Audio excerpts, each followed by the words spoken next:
Everybody ready? All right, I'd like to call to order the July 16th City Council meeting. Please stand for the Pledge of Allegiance and a moment of silence. I pledge allegiance to the flag of the United States of America and to the republic for which it stands, one nation, under God, indivisible, with liberty and justice for all.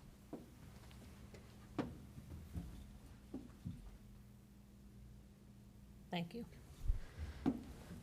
Jackie, would you please call the roll? Yes, Mayor. Mayor Evans? Here. Vice Mayor Parrish? Here. Mr. Velardo? Here. Mr. Price? Mr. Thompson? Here. Ms. Cooper? Ms. Chamberlain? Here. Do I have a motion to excuse Mr. Price and Ms. Cooper? So moved. Second. Ms. Evans? Yes. Mr. Parrish? Yes. Mr. Velardo? Yes. Mr. Thompson? Yes. Ms. Chamberlain? Yes. That takes us to proceedings. Do I have a motion to approve the city council meeting proceedings from June 18th? So moved. Second. Mr. Thompson? Yes. Ms. Chamberlain? Yes. Mr. Velardo? I will abstain. Ms. Evans? Yes. Mr. Parrish? Yes. And financial statements, do I have a motion to adopt the May 2024 finance report and receive the June 2024 report? So moved. Second. Ms. Chamberlain? Yes. Ms. Evans? Yes. Mr. Velardo? Yes. Mr. Parrish? Yes. Mr. Thompson? Yes. And that takes us to public comments. Is there anyone from the public that would like to make a comment this evening?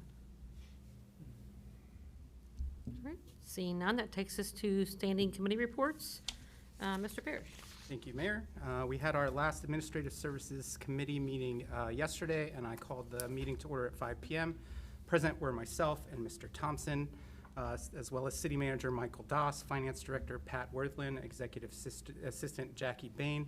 Kim Chamberlain was absent. We had no visitors. Mr. Thompson made a motion to approve the June 13th Administrative Services Committee minutes. I seconded that motion and all voted yes. First up for discussion were Rosie's Fireworks invoice. Mr. Doss discussed an open invoice for Rosie's Fireworks in the amount of $8,800. We paid the down payment of $2,200 on the $11,000 contract. He is asking the committee and council to approve an ordinance authorizing the payment of the remaining balance, which exceeds his $7,500 authorization limit. The committee agreed to recommend that the law director draft an ordinance authorizing the city manager to pay the remaining balance of the $11,000 Rosie Fireworks contract in the amount of $8,800. Second. Ms. Evans? Yes. Mr. Parrish? Yes. Mr. Velardo? Yes. Mr. Thompson? Yes. Ms. Chamberlain? Yes. We then moved on to a discussion about PFAS litigation legislation. Mr. Doss discussed with the committee the nationwide legislation and the offer to the city to enter into the agreement related to the PFAS settlement with Tyco and BASF Corporation. The language in the ordinance was reviewed with the committee. The committee then agreed to recommend that the law director draft a resolution authorizing the city manager to complete all documentation and execute a released agreements necessary to participate in the settlement with Tyco and BASF Corporation in the water providers portion of the MDL and recognizing designated legal counsel to give city manager authorization to continue to pursue litigation related to PFAS. Second. Mr. Velardo? Yes. Mr. Thompson? Yes. Ms. Evans? Yes. Mr. Parrish? Yes. Ms. Chamberlain? Yes. Discussion then moved on to recreational marijuana. Mr. Doss discussed and reviewed information regarding Ordinance 22-150 that was passed on June 21st, 2022, that amended Ordinance 2021-90 and Chapter 737 of the Codified Ordinances of the City of Milford, Ohio, regarding retail medical marijuana dispensaries within the corporate limits of the City of Milford, Ohio, and prohibiting marijuana cultivators and processors. Ordinance 22-150 reduced us to allow one medical marijuana retailer facility at a time in the city of Milford. Mr. Doss is asking for a moratorium on this legislation for 180 days to allow one retail medical marijuana dispensary to exist in the city of Milford, Ohio. This will give us time to consider how other communities are going to address this before we have numerous recreational retail marijuana dispensaries appear within the city of Milford. The committee then agreed to recommend that the law director draft an ordinance amending ordinance 22-150 by adding a moratorium for a period of 180 days in relation to recreational retail medical marijuana. Second. Ms. Chamberlain? Yes. Mr. Thompson? Yes. Mr. Velardo? Yes. Mr. Parrish? Yes. Ms. Evans? Yes. Discussion then moved on to OPWC applications for sanitary sewer lining and UV system. Mr. Doss discussed funds available for. The city would like to apply for the treatment for the wastewater sanitary sewer line village. For OPWC,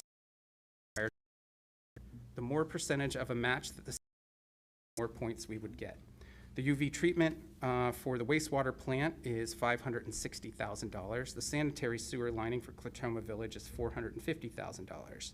In order for us to max our point, we will be looking at our OPWC applications to be 51% funded by the city and 49% funded through OPWC.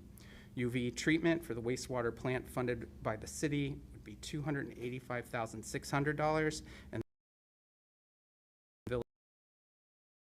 $29,500. Those amounts add up to roughly $515,000. Finance Director Pat Worthland believes that we have approximately $400,000 to add into the $515,000. Finance Director Pat Worthland believes that we have approximately $400,000 in our sanitary sewer capital fund. If we did get both of these projects funded, and we had our matching contribution, we would have to appropriate an additional $115,000 from the general fund through an appropriation to support these projects. After much discussion, the committee, along with Mr. Doss and Ms. Worthland, concluded that we'd like to submit applications for both projects and see how both score, and then go back and have a more detailed discussion.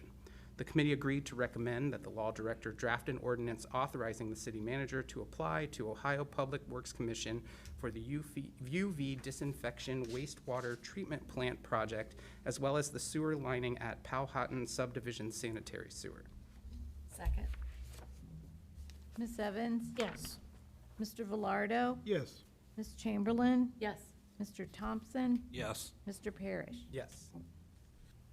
Committee then moved on to discussing proposed JED 8 with Union Township. Mr. Doss provided information regarding how the city of Milford has entered into joint economic development districts, or JEDs, with Union Township.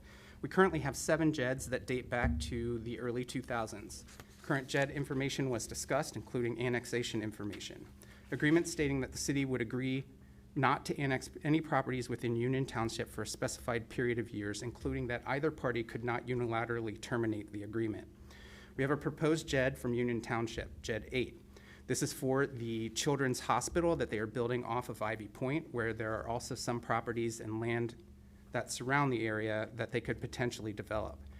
The Ivy Point JED with TQL, the percentage amount of money that we receive in revenue from that is capped, and to Union Township is not capped. Through our JED agreements, we are able to implement a 1% tax. 85% of that 1% goes to Union Township, and 15% of that 1% goes to the city of Milford. Out of the revenue that we receive from JEDs, we fund all audits. We tried to argue some type of equity with the audits. They were not interested in that. They were not interested in changing the language in the JED as far as annexation either. So if we do agree to this JED and advance to council, and council agrees to this, we are adding additional years to not being able to annex, being mid-2050s. We also argued that we wanted to have more equitable revenue distribution to get out of the cap and recognize that it will not only be Children's Hospital, but more development beyond that. Mr. Doss discussed information that was proposed within the contract, number 20, revenue distribution. It's a better approach for us in regard to revenue distribution overall. We gain a little bit through this changing, but we do not gain by changing some type of equitable sharing of the audit. And we do not win out at all regarding the annexation clause being removed. Mr. Doss recommends that in the future, we go back and revert to JED 1 so that we would agree not to annex any properties within the JED. Mr. Doss informed the committee that a public hearing will be scheduled before any council consideration of the JED 8 legislation. Because of that needing of scheduling a public hearing, the committee then moved on to discussion about the Dora District continuation. Ms. Bain reviewed with the committee documents regarding the current designated outdoor refreshment area known as Dora. The legislative authority must review its Dora every 5 years and consider adopting an ordinance or resolution either approving the Dora's continued operation or dissolving it. The City of Milford gave notice of the proposed action by publication and will hold a public hearing at the August 20th City Council meeting. The committee agreed to recommend that we continue with the public hearing at the August 2024 City Council meeting and propose an ordinance to continue a designated outdoor refreshment area in the City of Milford.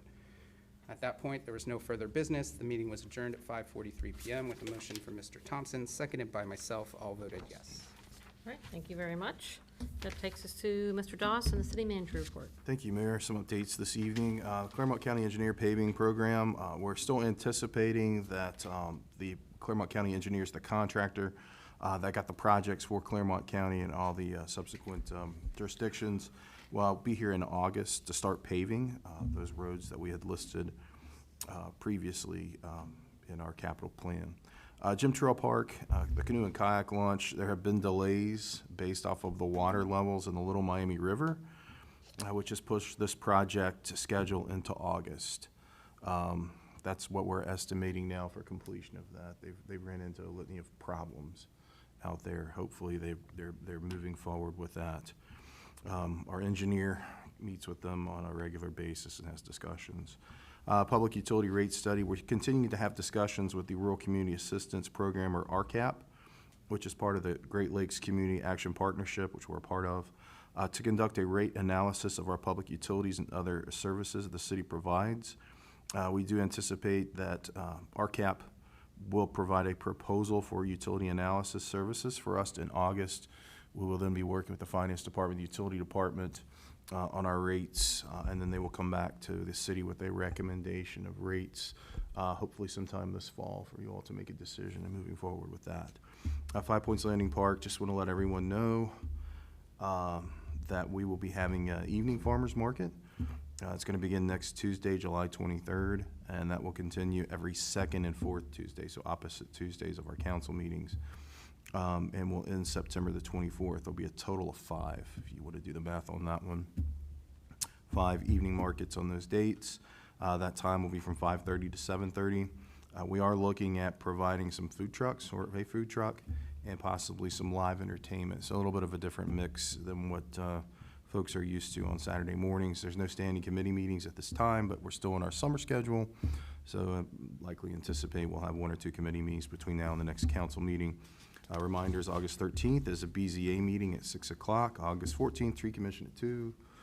August 14th, Parks and Recreation meeting at 6. And then, as I mentioned, August 20th is we're wrapping up our summer schedule. City Council meeting at 7 p.m. All right, thank you very much. That takes us to Chief Mills, police report. Good evening and thank you. You should have received my June monthly report yesterday, and you may have noticed that we are still having problems with auto thefts. Now, while most of these are occurring in dealership lots, we want to remind the public to never hesitate to call us if they see something that looks unusual or out of place. A couple of upcoming events. National Night Out will be Tuesday, August 6th. I believe that's at Scene 75 this year. Our Citizens Police Academy, we still have some spots available. So if you're interested in that, that meets 1 day a week. It's typically on Wednesdays. Classes start September 4th. So time is running out, so please, if you're interested, reach out to me, stop by the lobby. You can pick up an application there, and we'll get you registered for that. A really upcoming event, tomorrow night, Main Street Social is hosting a fundraiser for the Milford Police Community Partnership, where they're going to have a couple of celebrity bartenders and opportunities for you to donate directly to our partnership, which, as you may be aware, funds all of our outreach, everything from National Night Out to our Citizens Police Academy, Shop with a Hero, Halloween patrols, and on and on and on. So we really appreciate your support if you have time tomorrow night from 6 to 9 at Main Street Social. You may have noticed a gentleman downtown the past 2 days exercising his Second Amendment right to have an open carry firearm while waving a flag. We understand that's relatively unnerving to a lot of people. We stepped up patrols, but there's nothing legally we can do to make him stop. So I want you to know we are aware of it and doing everything we can, which unfortunately is not a lot. And lastly, at the next council meeting, I'm pleased to announce that we'll be swearing in 2 new officers. Both were lateral entries. One comes to us as a sergeant from Williamsburg, and another comes to us, a Milford resident, actually, former resident, Milford High School graduate, Army veteran, and a 20-year veteran of the Hamilton County Sheriff's Office. We'll be swearing in at our next council meeting to fill those 2 vacancies we have right now. Awesome. All right. Any questions? All right, you, thank you Chief. very much. That takes us to Chief Baird and Fire and EMS. Morning, Good morning. Morning. Good morning. Yeah, good evening, everyone. I'll get it going here in a minute. I apologize. I was thinking about everything except what I should have been saying right then. Just a few things going on. First off, we're proud to have started 5 new part-time employees in a recruit class, week-long recruit class this week, as well as 2 of our existing but newer part-time employees. They'll be going over a really solid review of the operation of the fire department, including almost 3 full days of hands-on opportunities, both behind the station doing auto extrication work, as well as at Loveland at the training tower doing various evolutions. And we're hoping to have all of the new employees working shifts by August the 1st. So that's a real relief. This is the first time in quite a while, as Councilman Thompson would tell you with his other hat on, that we've actually brought people in from the outside. We've been very fortunate with our cadet program to kind of take care of the openings as they came along. And there's nothing wrong with the cadet program at all. It's very healthy. We just had a period of time where we had a bunch of very young ones that aren't ready for the career yet. So, so we're really, really happy to have these 5 new people, kind of an opportunity to inject a little bit of new blood into the station, and we're glad for that. I'm proud to announce that the department received a notice of a 2023 FEMA Assistance to Firefighters Grant Award of $71,414.76 to purchase large diameter hose for improved water supplies on fires, the appliances and all the other stuff that goes along with that, as well as some associated equipment. We have been one of the last departments, as Councilman Velarde would tell you, and wearing his other hat, to stay with a smaller diameter hose, which has worked for us for a good number of years. It's a whole lot easier to work with, but it is not the standard of the industry. And so we took the opportunity with the grant this year to successfully receive that and to make this purchase in the near future. So another improvement, while at the same time bringing your federal tax monies back to the city, which I just love doing that. And we have a smoke and carbon monoxide detector blitz happening this Saturday at Thielman's Mobile Home Park, beginning at 1 p.m. The crews and several of our off-duty installers are going to come in, and they are going to go door to door in Thielman's, which that community is one of our target communities for our smoke and carbon monoxide detector program. And what we're hoping is that we can actually, on the site, install many of those detectors as we possibly can there. So that'll be this Saturday at Thielman's, beginning at 1 o'clock, and the kids will hopefully get to see the trucks, and we'll have a little bit of fun while we're there. And I want to remind everybody that that smoke detector program is open to any city residents. We continue to fill orders from our last door-to-door blitz, handing out flyers, advertising the program. But we are going to be concluding that big program probably within the next several months with the end of the grant performance period. And finally, I just want to take a minute to thank the city for the opportunity for the Milford Community Firefighters Club to sell soft drinks and water at the Sparks in the Park event. Like every other vendor, we took a little bit of a beating, but we did make some money. And most of the product that we have left over will be used at upcoming fundraisers at Art Affair and Ogtoberfest. And so we're grateful for the support. And I also want to thank Jay Rothenbach, not only as a city employee, but also as a member of the club, as well as the members and the families from the Milford Masonic Lodge. For the second or third year now, they sold walking tacos in our booth, and just they're great to be around anyway. Great people, and just completely supportive of the fire and law enforcement in our community. And I just want to thank them and as well as our club members for the support. And finally, I know it's a little bit out, but the community's 9/11 memorial service will be on Wednesday, September 11th at 9 a.m. at the memorial site in front of the fire station. And like in previous years, we'll be inviting all of the neighboring community leaders and first responders to participate with us as well. So Wednesday, September 11th at 9 a.m. at the fire station. Do you have any questions for me? Any questions about the department? I appreciate your time. Thank you very much. Thank you for the report. That takes us to council comments. Anybody on council like to make a comment? I got I saw because of the grant we're getting for the UV, I know we talked about it. Where do we stand with addressing our water and sewer fees? Are we going to do that through committee? Are we going to, as far as we had discussed early in the year, the need to address that, and we're halfway through the year, and now that we've got a big project that we're gonna have to potentially allocate more money, I just think that's something that we need to do sooner than later. That's the RCAP that I mentioned earlier Yeah. in the report. Ms. Worthler and I have talked about having an independent group come in and do an analysis of that. They do thorough analysis. Branstetter Carroll, our engineer on a lot of our wet projects, recommended them. Okay. I'm just waiting to get a proposal from them. Okay. They do a great job. I've already talked to other references, and they do a fairly affordable rate as well. So we're not only looking at that, we're looking at all of our fees that we charge as well. Would we anticipate this being 3 months, 6 months? I imagine that the analysis will be complete and for consideration, whatever their recommendations are, probably sometime in the end of fall, October. Okay, Tail end of October, first part of November, but before this year is out. all right, good. And then my other question is, I know there's been a lot of talk back and forth on the Garfield Avenue development, the housing.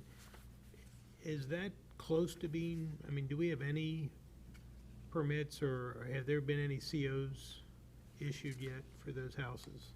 Are you talking about the Red Knot or the Yeah, RE Red Knot, subdivision?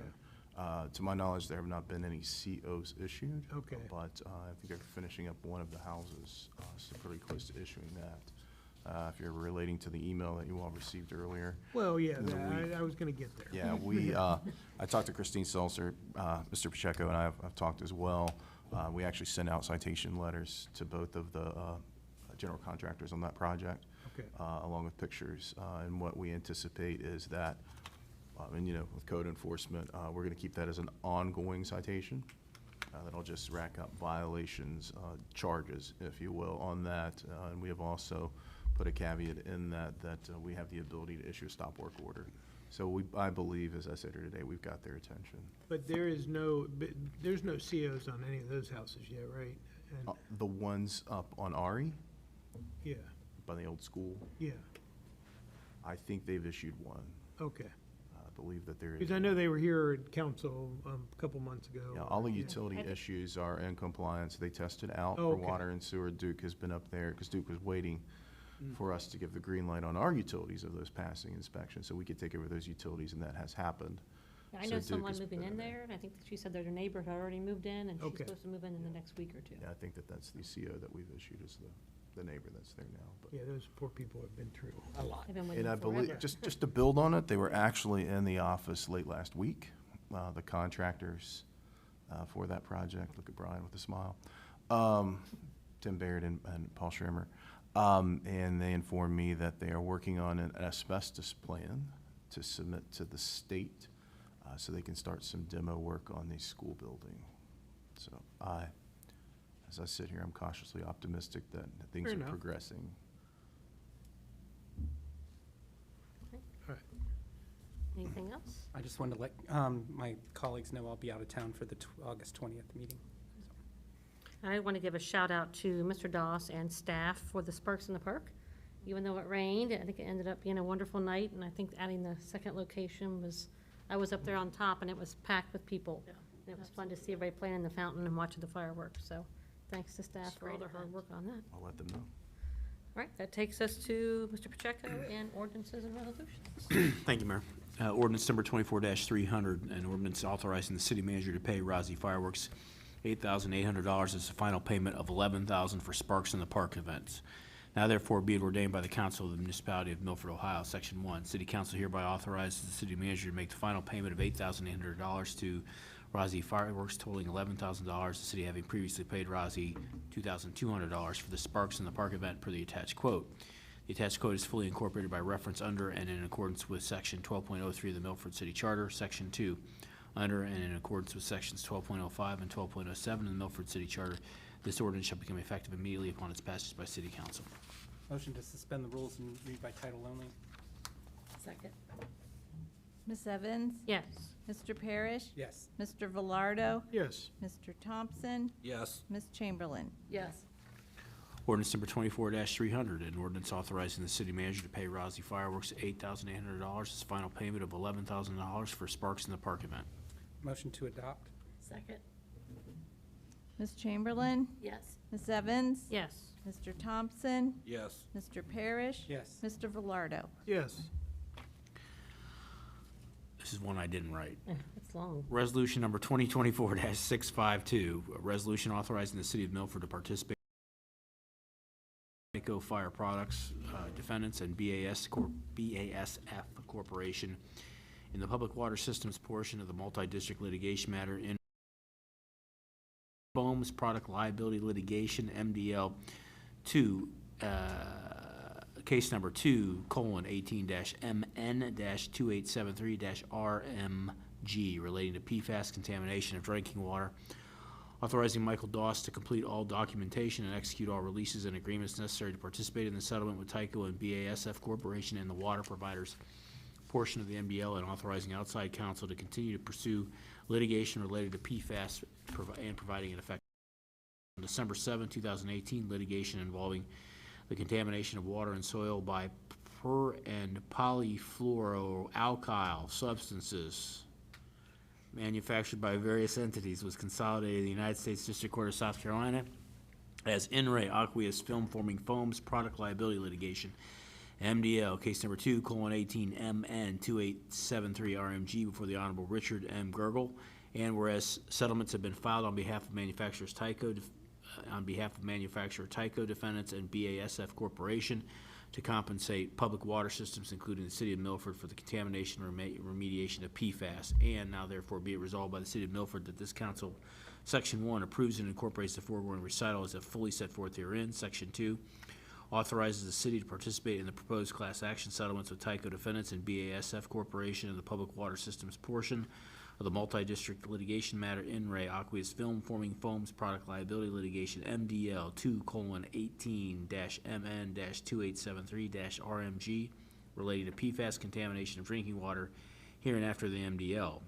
Section 3 authorizes outside counsel to complete all documentation required to participate in the Tyco defendants and BASF Corporation settlements for the public water systems portions of the MDL, such as claims forms, and designates Michael Doss to verify claims on behalf of the city.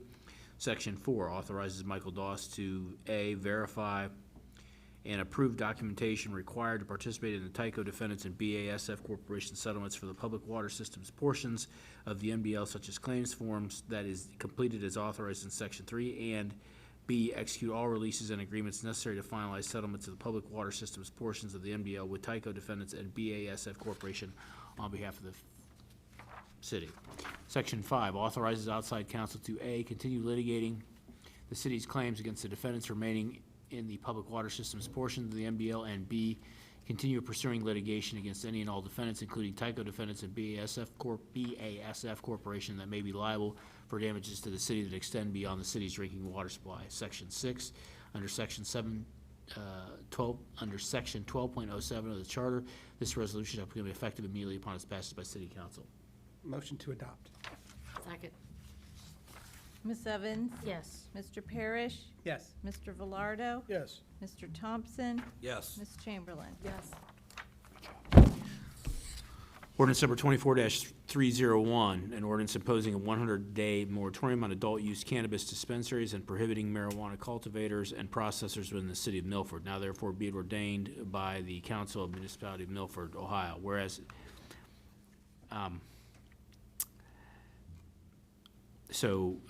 me, before I read this further, the intent of council. Well, let me understand what was the intent of council, because I think the way I have written this does not describe the intent of council as now I've heard it read on the, and if I missed it, I apologize. And that's all right, we can rewrite it here. The intent of council was to allow the medical marijuana dispensary that currently exists, but outlaw everything else or put a more 180 days. Is that correct? Yes. All right, well, then never mind. Just making sure that I didn't misunderstand and didn't express the will of council correctly, so thank you, I apologize. An ordinance, let me go back to that, ordinance 24-301, an ordinance imposing a 100-day, and Michael was, and council was clear, I just want to make sure I must have heard it wrong, anyway, I think we're good. An ordinance imposing a 100-day moratorium on adult use cannabis dispensaries and prohibiting processors within the city of Milford. Now therefore be it ordained by the Council of the Municipality of Milford, Ohio, whereas Issue 2, now revised code, Chapter 3780 of the Ohio Revised Code, passed by a majority of Ohio voters and went into effect on December 7, 2023, and whereas new revised code, Chapter 3780 establishes a division of cannabis control within the Department of Commerce, which provides for the licensure of adult use cannabis cultivators and processors, adult use dispensaries, and cannabis testing laboratories, and whereas for purposes of this ordinance, cultivators, processors, and adult use dispensaries mean the same thing as the definition set forth in revised code chapter 3780, and whereas section 3780.25 allows, of the revised code allows the city to adopt an ordinance to limit or to ban altogether cultivators, processors, and adult use dispensaries and or to regulate their location. And whereas Milford city staff require additional time to review and to make recommendations on zoning, prohibition, and or limitation on cannabis operations and operators, so that any necessary regulations can conform to the city's goals and help ensure the public health, peace, safety, and welfare. And whereas a moratorium of 100 days on the authorization or establishment of any adult use cannabis business as defined in revised code chapter 3780 will allow city staff to accomplish the city's goals and to help ensure the public health, peace, safety, and welfare. Section 1. Pursuant to its constitutional home rule powers and revised code chapter 3780.25, the city of Milford hereby establishes a 180-day moratorium prohibiting the authorization or establishment of any adult use cannabis business or operation within the city of Milford, including but not limited to adult use cannabis processors, cultivators, or dispensaries. Section 2. For the duration of this 180-day moratorium, the city shall not take any action to authorize or to establish any adult use cannabis business or operation within the city of Milford, including but not limited to adult use cannabis processors, cultivators, or dispensaries. Section 3. Pursuant to and in accordance with sections 12.05 and 12.07 of the Milford City Charter, this ordinance shall become effective immediately upon its passage by City Council. Just to clarify, this is written correctly. It expresses the will of council. But since I brought it up, this just deals with it's defined by under the code as adult use cannabis, which is in the vernacular recreational. It does not do anything about what you already have about medical, nor does it change anything about what you have as medical. Just wanted that to be clear and make sure I wrote it correctly. I did. And so we're good. Thank you. Go ahead, Mr. Parrish. Motion to Sorry. suspend the rules and read by title only. Second.